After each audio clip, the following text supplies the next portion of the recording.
Bien. Esto existe desde la antigüedad, desde la época de los romanos, ¿sí? Ya en aquella época tenían la capacidad de introducir calor en el suelo y dejar que la radiación ambiente las distintas casas, ¿sí? Lo conseguían haciendo canales por debajo del suelo y haciendo circular aire caliente por esos lugares, ¿sí? O sea que esto es bastante antiguo. Nosotros con la modernidad y los distintos elementos vamos mejorando este sistema para poder, obviamente, achicar todos los elementos y de esa manera también hacerlo cada vez más eficiente. Bien, el fluido termodinámico, en este caso de calefacción por paneles, puede ser agua caliente, aire o electricidad, ¿sí? Lo que más conocemos o lo que más se utiliza normalmente es agua caliente, pero también están las otras dos posibilidades. Circula por elementos embutidos en paredes, techos o pisos de los edificios, ¿sí? Tiene un componente de radiación bastante elevado, por eso también se lo conoce como calefacción radiante, ¿sí? Normalmente la parte del techo se nombraba techo radiante porque se empotraba en la losa, si hoy ya no se hace el empotramiento de los caños en la losa propiamente dicha. Ahora vamos a ver las distintas variantes, ¿sí? Lo que hace esta disposición, digamos, este sistema de calefacción, es no calentar directamente el aire, sino que lo que hace es calentar las superficies del entorno, ¿sí? Entonces se genera como una mayor uniformidad de la temperatura. Y no hay tantas corrientes convectivas como nos pasaba por ahí con el caso de los radiadores, ¿sí?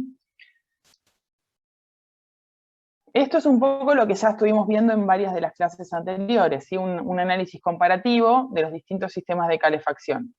En este caso ABC son distintos tipos de radiadores de unidades terminales, donde es por agua caliente, por vapor o los convectores, ¿sí? En este caso está establecido que a una altura de 1,5 metros se ubicó algún termostato donde definió una temperatura estándar de 21 grados, que es lo que ven acá. Por eso las tres curvas coinciden en ese punto, ¿sí? Para hacer este análisis comparativo. Y lo que se analiza es la variación de temperatura en la altura del ambiente, ¿sí? Cómo se va modificando, va subiendo el calor. Y otra vez, ahora vamos a la parte de paneles, que es lo que estamos analizando hoy, ¿sí? Ya sea de piso, de pared o de techo, las distintas curvas, cómo varía esa temperatura en la altura del ambiente, ¿sí? Y cómo esto afecta, digamos, al confort de las personas que están habitando ese ambiente. En el caso de losas radiantes, se utiliza a 1,5 metros una temperatura menor de 18 grados. Por la forma en la que funciona el sistema de calefacción por paneles, permite que nosotros establezcamos como temperatura en ese termostato una temperatura menor, generando el mismo confort, digamos, en la persona. Otra vez una nueva comparación, ¿sí? Comparándolo con el ideal, ¿sí? de distribución de calor en la altura del ambiente, y cómo la losa radiante, digamos, tiene bastante parejo ese valor en comparación con alguno de los otros sistemas. Acá obviamente es de una marca ex-Gold, digamos, que está mostrando la comparativa de ellos, cómo funciona bien el sistema de ellos. Y si dentro de los paneles vemos la modificación, digamos, de la ubicación de ese panel, cómo varía la temperatura, ¿sí? Fíjense que por ahí el más parejito en altura, digamos, el que se mantiene más estable es colocando en las paredes, ¿sí? Aunque no es el más habitual en la parte práctica, digamos, salvo en algunos casos en particular, ¿sí? Solemos utilizarlo tanto en el techo, donde por ahí, fíjense que sube un poco la temperatura, o en el suelo, ¿está? Pero esa es la comparativa, digamos, de las tres ubicaciones, en donde las tres son bastante parejas, pero bueno, tienen su variabilidad también entre ellas. Como parte negativa del panel de pared es que en la parte inferior se puede generar también una situación de pies fríos, digamos, ya que no se calefacciona tanto la parte inferior. Bien. Y acá otra vez, es como una comparativa según el emplazamiento de esos paneles, ¿sí? Acá tenemos un valor que dice superficie emisora, temperatura máxima admisible y emisión de calor de panel, ¿sí?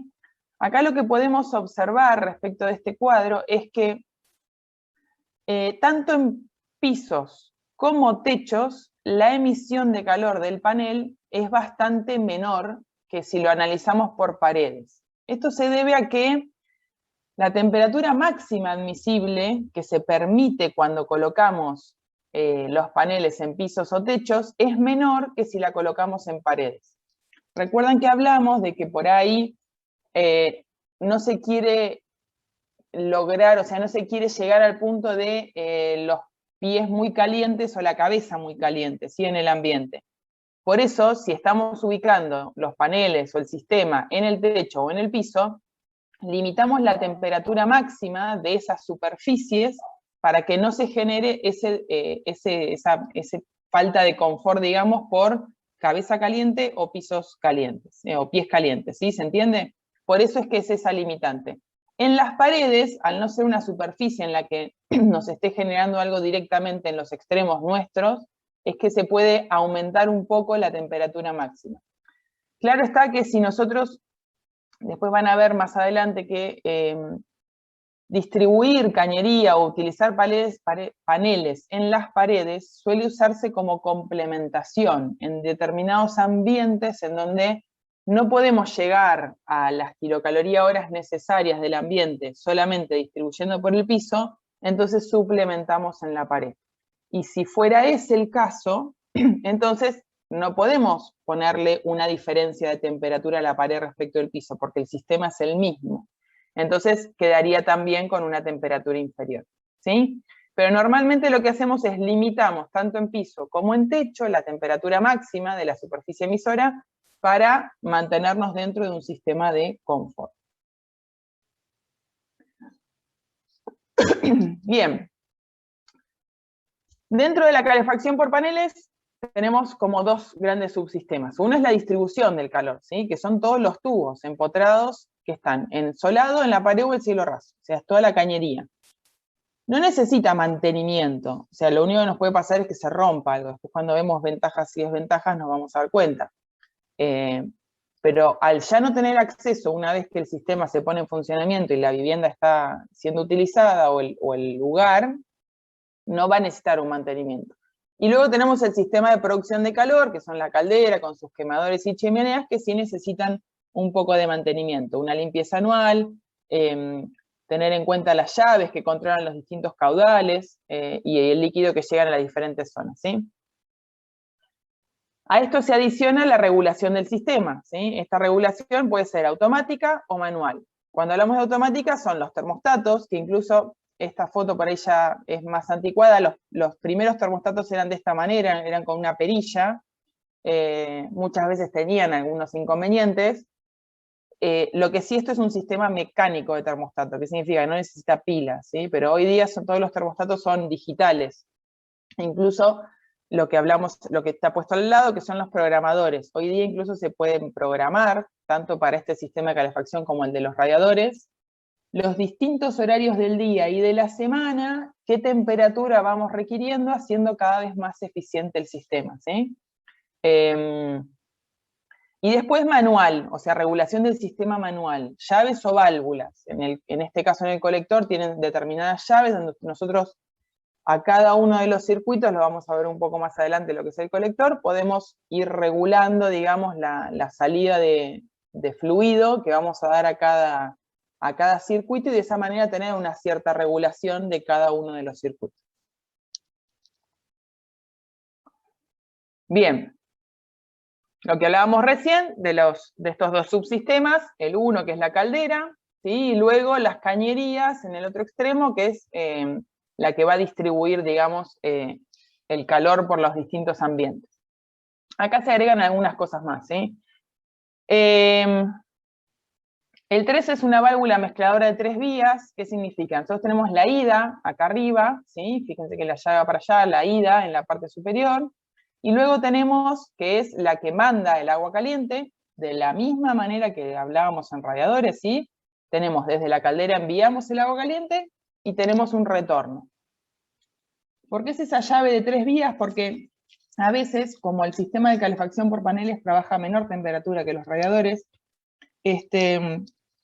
y la distribución, ya vamos a ver, son en distintos circuitos, puede ser que el agua de retorno no vuelva tan fría. Entonces, tiene la posibilidad de volver a hacerlo recircular en el sistema antes de volver a llevarlo, digamos, a la caldera y que requiera volver a calentar, ¿sí? Luego tenemos acá los colectores, ¿sí?, para distribución del suelo radiante, los tubos,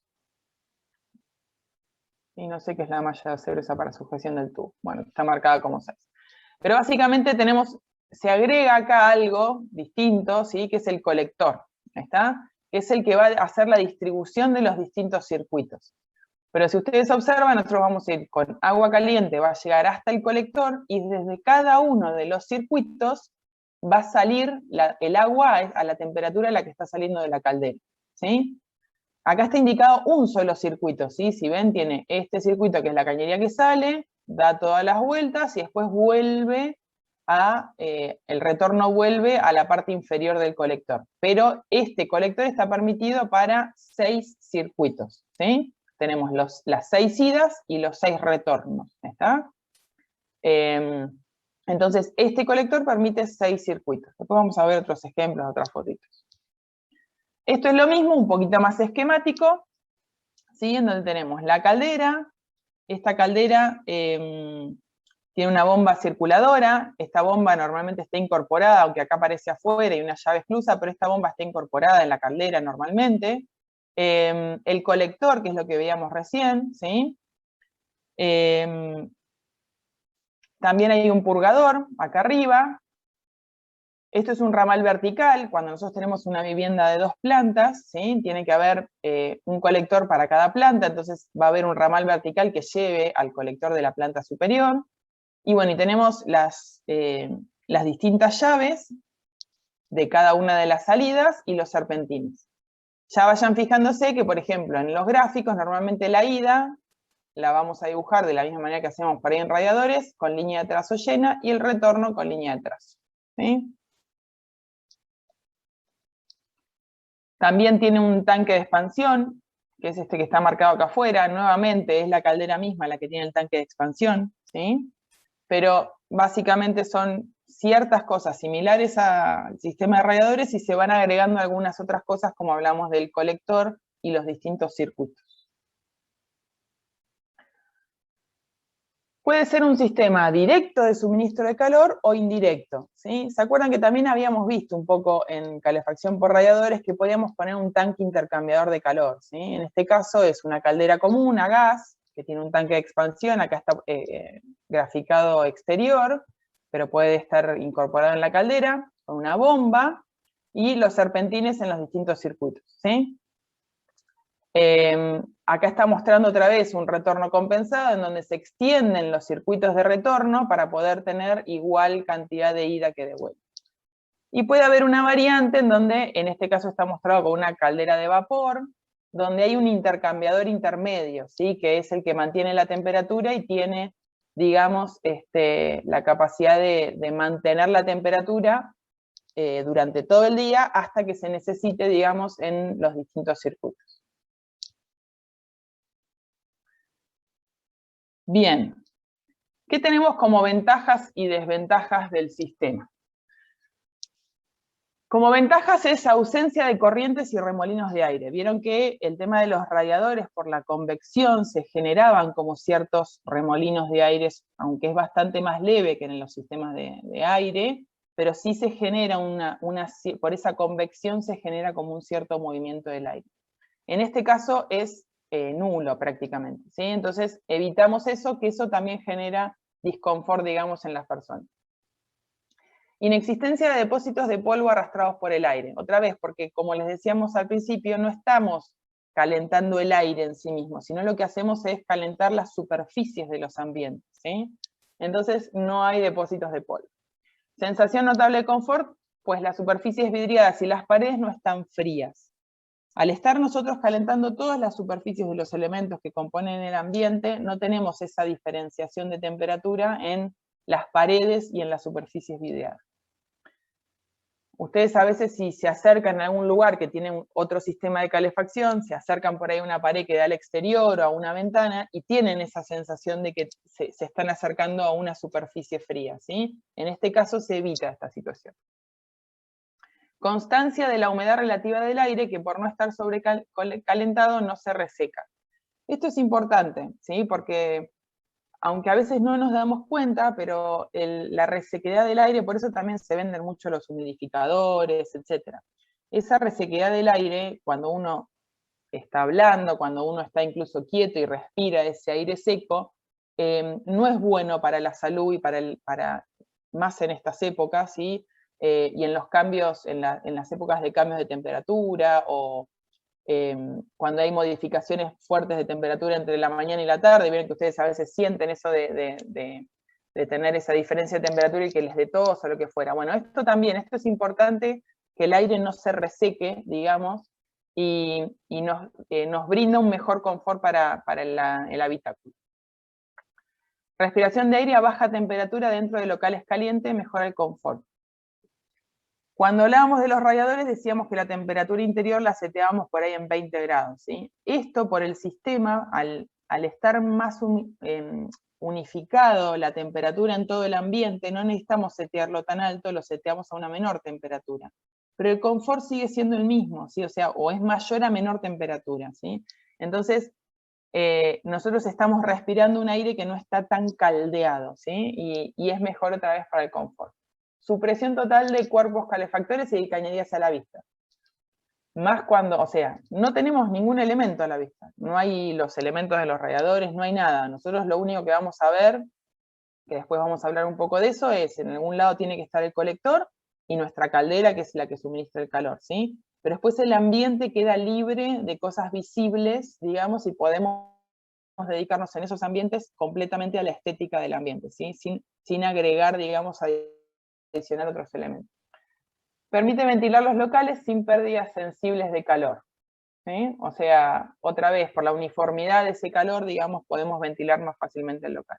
Economía de combustible, por varios motivos, porque se setea la temperatura un poco menor, porque otra vez esa recirculación del aire hace que, del agua, hace que quizás no tengamos que volver a calentar ese agua y utilicemos menos combustible. En general es más eficiente en cuanto a consumo de combustible.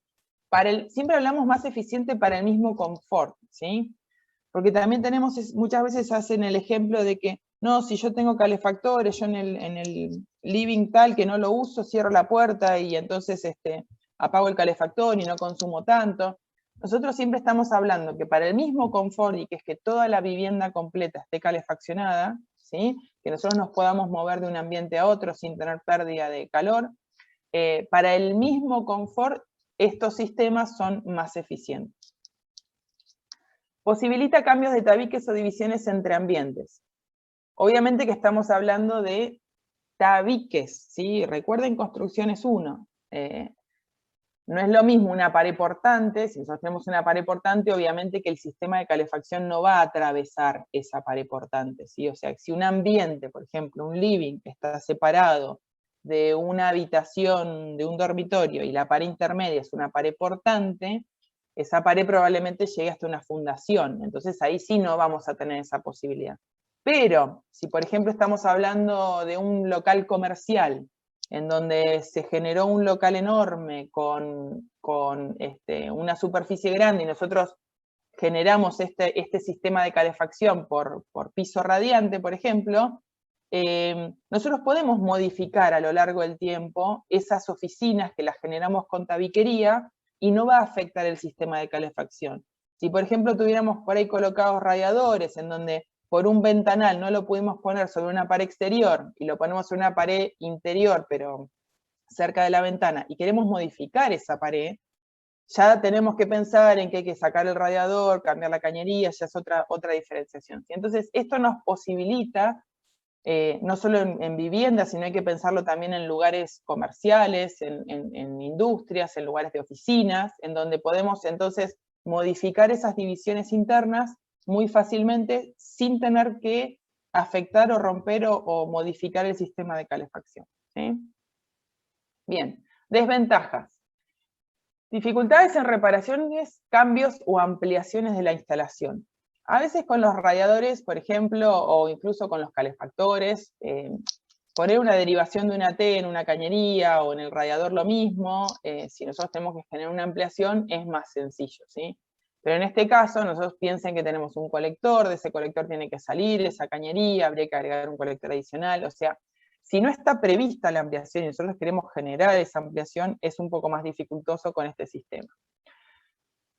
Respecto de reparaciones, lo que hablábamos recién, esta cañería está toda embutida, aunque así como no la vemos y nos genera un beneficio de no verla porque no nos molesta visualmente en la estética, etcétera, pero también si llegamos a tener algún inconveniente, ahí sí hay que romper y es mucho más difícil, aparte, detectar dónde está el inconveniente, ¿sí? Riesgo de purga incompleta, ¿sí? Es más difícil, digamos, purgar el sistema que en el caso de los radiadores. Mayor trabajo de la bomba. Fíjense que nosotros tenemos como, recuerden cómo era el sistema de radiadores, usted tiene una única cañería que va yendo por radiador y después el retorno de esa misma cañería. Acá tienen mucha más cantidad de cañería, de longitud, ¿sí? Entonces la bomba debe trabajar bastante más, ¿sí? La instalación debe estudiarse conjuntamente con el proyecto del edificio, obviamente, esto que hablábamos, paredes portantes o no, tabiquería, etcétera, ¿sí? Pero esto es en general en todos los sistemas. Es un sistema de gran inercia térmica lo que provoca sobrecaldeo. Esto estaba puesto, estas ventajas y desventajas son algunas de las que muestra el cuadri sobre este sistema de calefacción, y esto antiguamente tenía mucha inercia térmica porque, como les hablábamos al principio, se embutía en la losa de hormigón, ¿sí? Eran como caños negros que se embutían en la losa de hormigón estructural. Eso ya no se hace más. Entonces el hormigón generaba una gran inercia térmica. ¿Se acuerdan que hablábamos la clase pasada de que la inercia térmica podemos utilizarla a nuestro favor o no, según cómo es, en qué ambiente bioclimático estamos en el país, ¿sí? Porque quizás sobrecaldear mucho a la mañana, que hace frío, para que después al mediodía, cuando da el sol, se siga manteniendo ese calor y nosotros en realidad ya subió la temperatura exterior, no nos sirve, ¿sí? Pero bueno, esto en realidad ya no es tan así hoy porque no se utiliza tanto, no tiene tanta inercia térmica porque no se utiliza en las losas embutidas. Las posibles fugas no pueden ser detectadas y la reparación es costosa. Es un poco lo que hablábamos al principio, ¿sí? El tema de las fugas y que toda la cañería está tapada, entonces ya es más difícil saber dónde tenemos algún inconveniente. No es apto para uso simultáneo de calefacción y uso sanitario.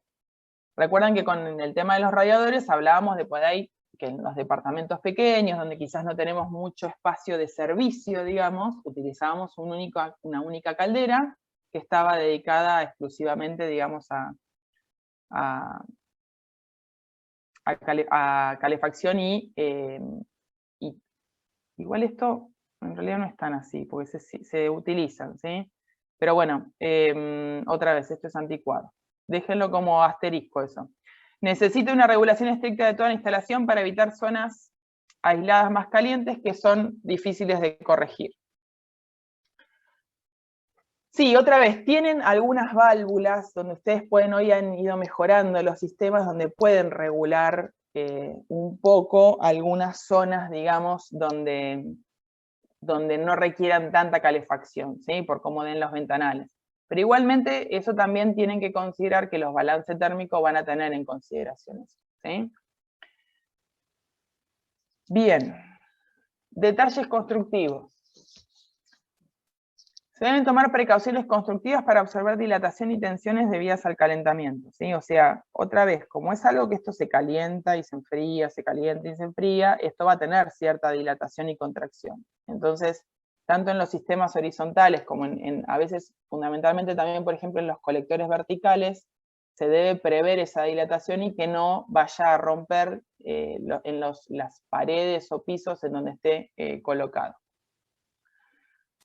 Transmisión correcta y uniforme de caños hacia la superficie emisora del panel. ¿A qué se refiere esto? Nosotros por ejemplo, por ahí el ejemplo más claro es poner el piso radiante, ¿sí? Igual después vamos a ver algunos cortes constructivos. Nosotros el caño va a radiar, o sea, la cañería o la tubería que estamos colocando irradia calor por toda su superficie, ¿sí? Por toda la circunferencia, digamos, de la cañería. Nosotros, si lo estamos colocando en el piso, no queremos que nos mande calor a la tierra, ¿sí? Entonces, normalmente, ¿qué es lo que se va a hacer? Se va a colocar por debajo una aislación térmica, que cada marca, cada sistema tiene alguna proposición de aislación térmica. Entonces, aislamos térmicamente hacia abajo para que todo el calor que está generando esa cañería vaya hacia arriba, en este caso, pues estamos hablando de piso radiante, ¿sí? Que vaya hacia arriba, hacia donde nosotros queremos. Y aprovechar al máximo, digamos, esa superficie emisora, ¿sí? Temperatura del agua entre 35 y 60. Evita la dilatación excesiva y alta temperatura superficial de los paneles. Nuevamente, es una regulación, tanto con piso como techo, normalmente no superamos los 40, 45 grados de temperatura, ¿sí? Por este efecto de cabeza caliente o pies calientes que queremos evitar, ¿sí? Podemos llegar hasta un máximo de 60-70 si utilizamos solamente sobre las paredes. Esto es algo que se puede regular, ¿sí? Pero bueno, también al trabajar a menor temperatura que los radiadores evita que haya tantas dilataciones. Los materiales deben tener buena conductividad, ¿sí? La aislación térmica bien ubicada, esto que hablábamos recién, ¿sí? De que depende de dónde estemos realizando nuestra instalación, tenemos que ver hacia dónde queremos emitir ese calor y entonces dónde ubicamos nuestra aislación térmica. Y la utilización de vapor no es conveniente, ¿sí? Vimos ahí algunos ejemplos de calderas a vapor, pero no es lo más conveniente. Bien, la losa radiante propiamente dicha. Tenemos losa radiante, hablamos del piso radiante, ¿sí? Y de paneles en paredes radiantes, ¿sí? Como hablamos al principio, tubos, la losa radiante era la original, ¿sí? Donde el tubo de acero se embutía en la losa de hormigón, y esto generaba una gran inercia térmica, ¿sí? Esta caja en la pared que está nombrada acá es el colector, en definitiva, ¿sí? Es la cañería montante, es la que está viniendo desde la caldera, que va al colector, y este colector tiene, va saliendo los circuitos por las distintas losas, ¿sí? Pero nuevamente hoy lo que se tiende a hacer es ir hacia el cielo raso, ¿sí? En este caso la losa estructural es la parte de arriba, y por debajo de esa losa estructural, dentro del panel del cielo raso, recuerden un poco lo que habíamos visto en Construcciones 1 sobre el tema de los cortes de cielo raso y sus estructuras. Entonces en ese cielo raso nosotros podemos colocar, digamos, alguna estructura adicional y colgar de cierta manera estos paneles de tubos de calefacción recubiertos, ¿sí? Estas son como las primeras opciones con una estructura de madera, de cielo raso. Hoy día, obviamente, todo esto ha mejorado y tienen estos sistemas distintos, donde incluso a veces vienen ya con algún prearmado, donde pueden conectar las distintas cañerías, ¿sí? O incluso paneles ya directamente el panel mismo armado, ¿sí? Con la cañería, que los pueden ir ensamblando y conectando unos con otros. Fíjense que acá la cañería tiene como una conexión, la parte amarillita, esta o marrón, es la cañería, el panel propiamente dicho, y después esto le genera la conexión para ir ensamblando uno al lado del otro en función del ambiente.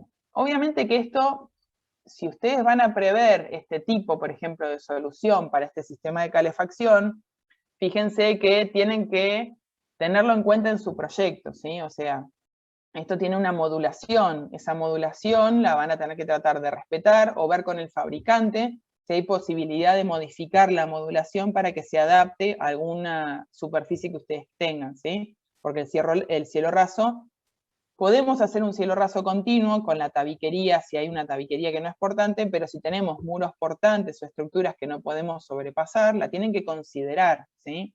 Entonces, siempre es importante en el análisis global del proyecto qué sistema van a elegir, qué ventaja y desventaja tiene cada uno, ¿sí? Para poder adaptarlo y utilizarlo bien y que después no queden esas cosas parchadas que vemos que se ven que no estuvieron previstas, ¿sí? Entonces, cada sistema va a tener una ventaja o desventaja. Acá otros más, ¿sí? De sistemas de paneles prefabricados que ya vienen con la cañería y que se pueden ir ensamblando. Acá se ve, esta es la parte superior, digamos, y este es el cielo raso que va a quedar visto, que es como un sanguchito de PVC, digamos, con algún clip que tiene de sujeción, y acá arriba, digamos, queda la cañería, que es la que va a estar conectada, digamos, al colector y a la caldera. Paneles radiantes, o sea, esto ya el panel, no se ve la cañería, sino que el panel mismo es radiante, pero también tienen conexiones entre sí, ¿sí? Y dentro del mismo panel tiene el sistema de tubería, ¿sí? En algunos casos incluso se puede adaptar a un cielo raso curvo, distintos formatos, o alguna estética distinta en la parte inferior, ¿sí? Algunos incluso, por ejemplo, en este caso, una ventaja es que puede llegar a ser de tener un cielo raso o una losa radiante, cielo raso radiante, es que por ahí sí tenemos un mayor acceso a estas cañerías, ¿sí? Si tenemos algún inconveniente, digamos, nos puede permitir, digamos, acceder, a diferencia de cuando están en el piso radiante, que van a quedar embutidas dentro del material. El ejemplo por el tema de el aula que queremos. Ahora ya estamos muy lejos del aula, chicos, hoy, pero bueno, si volviéramos a las aulas sería lo ideal en el sentido de que no tenemos nada a la vista, que la calefacción es uniforme, que no hay sobrecaldeo, que el aire no se reseca, entonces para estar muchas horas en ese ambiente es favorable, ¿sí? Así que es una ventaja, digamos, de este sistema. Piso radiante, recién estuvimos hablando de lo que antiguamente se llamaba losa radiante, pero que en definitiva es ya más o menos hablando del cielo raso. Y ahora pasamos a lo que es piso radiante, ¿sí? Estos pueden ser instalados esto es como un ejemplo más bien español, pero básicamente, en este caso ustedes tienen la losa de hormigón o contrapiso, lo que fuera, digamos, que estén por debajo. Recién después colocan, digamos, su aislación térmica, luego va alguna malla para poder sujetar los materiales, y en este caso está si esto fuera una losa, esto sería el contrapiso, si esto fuera un contrapiso, se hace como un segundo contrapiso acá, y después el piso que vayan a colocar encima. También sobre pisos de madera suspendidos o sobre algún subpiso, o sea, se puede también colocar incluso en algunos, si nos dan los niveles, como para remodelar algún lugar existente y colocarlo encima.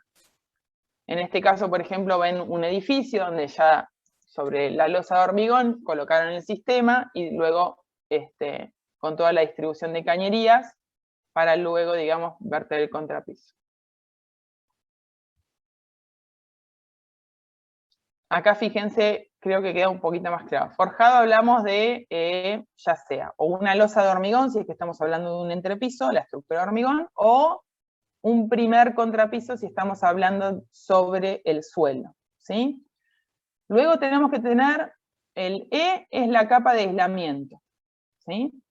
Ese aislamiento, estamos hablando de alrededor de, lo que se utiliza normalmente es alrededor de 20 milímetros, ¿sí? Obviamente que cada sistema después les va a proveer su sandwichito de cómo debe ir, ¿sí? Luego tenemos la tubería, que normalmente la mayoría es de 20 milímetros. En algunos casos se vende de 16, pero en general la mayoría que se utiliza porque tiene mayor rendimiento es la de 20 milímetros. Y luego el mortero por encima de la tubería, que no debe ser ni menor ni mayor a 40 milímetros. Entonces, ustedes tienen que tener en cuenta, ¿sí?, que todo esto ocupa alrededor de 80 milímetros, ¿sí? Entonces, esta diferenciación, cuando ustedes generan los distintos niveles, digamos, en su proyecto, la tienen que tener en cuenta. No es lo mismo tener un contrapiso al cual le hago una carpeta y ya directamente coloco el piso, ¿está? Hay una cierta diferenciación y una altura total de esta instalación. Entonces, cuando ustedes después van a los planos de detalle en los distintos cortes de su edificación, de su local, de su proyecto, tienen que considerar este sistema de calefacción y cómo los va a afectar en los distintos niveles, si por ejemplo tienen más de un nivel de piso, ¿sí? Entonces es importante, nuevamente, conocer el sistema que ustedes sobre el que están trabajando para poder tenerlo en consideración en los detalles constructivos de su proyecto. ¿Sí? En este caso es un piso radiante con madera, ¿sí? Tenemos el contrapiso o la losa estructural, la aislación térmica, un film de polietileno, ¿sí? Una malla, la malla sirve otra vez, esto está previsto para el tubo Pexgol, es una marca. En este caso después vamos a ver cuál es la sujeción de los distintos tubos, pero pueden haber diferentes. La malla para poder sujetar las cañerías, después una primera etapa de contrapiso, una segunda etapa de contrapiso con alfajías, y es para un piso entarugado, ¿sí? Y si no, sobre cerámico, que es similar al que habíamos visto anterior en la foto anterior al de madera, ¿sí? Un contrapiso hidrófugo, la aislación, film de polietileno, la malla, otra vez, sobre el contrapiso puede ir la carpeta, y luego tenemos la aislación de poliestireno, otra vez 20 milímetros, fíjense que volvemos a los 20 milímetros, un film, una malla electrosoldada, el tubo, y después el contrapiso y un mortero de acero, ¿sí? Nuevamente, cada fabricante les puede sugerir, digamos, cuál es la mejor manera de cada una de las colocaciones, ¿sí? En este caso es como para que vean un ejemplo, ¿sí? En este caso tienen abajo eso que se ve blanco y rojo, es el film de aislación térmica que esta marca, que es Tuboterm, provee, digamos, para su instalación, ¿sí? Y tienen la salida de las cañerías, todas las salidas, digamos, están aisladas, y fíjense que en todas las partes en donde tiene que haber como una, va a haber quizás algún tabique o algún ambiente, o una junta de dilatación, en este caso me parece que estos son juntas de dilatación, ¿sí? Se le coloca alrededor de la cañería, ¿sí? Una aislación, para que en ese caso no afecte la dilatación y la contracción de esa cañería a esa junta de dilatación. Lo mismo en las salidas del colector, ¿sí? Este es un colector bastante extenso, hoy día no se hacen de tanta cantidad de circuitos, obviamente, nuevamente, cada marca se los va a limitar, les va a proveer qué cantidad de circuitos puede hacer, ¿sí? Hoy día creo que no más de 6, 7 circuitos según la marca, ¿sí? Porque aparte fíjense también la densidad de la cañería que sale, pues ustedes tienen que estar la ida y la vuelta de cada uno de estos circuitos. Y si no, en esta zona de acá se genera un pico de calor que no es muy conveniente. Por eso también se agregan todas esas cañerías de aislación.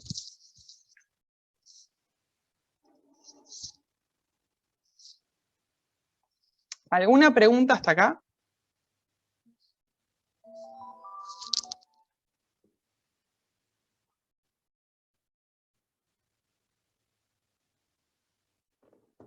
Bien.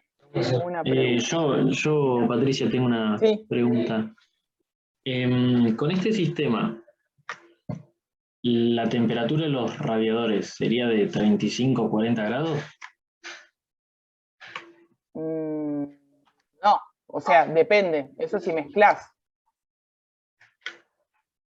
No, porque con caldera, el tema anterior. La caldera, la misma caldera sirve para radiadores o para piso radiante. Vos lo que haces es la caldera se setea, el fabricante te la setea en función de qué es lo que lo estás utilizando. Pero las mismas calderas se utilizan para ambos sistemas. ¿Se entiende? Sí, bien. ¿Sí? Sí. Bien.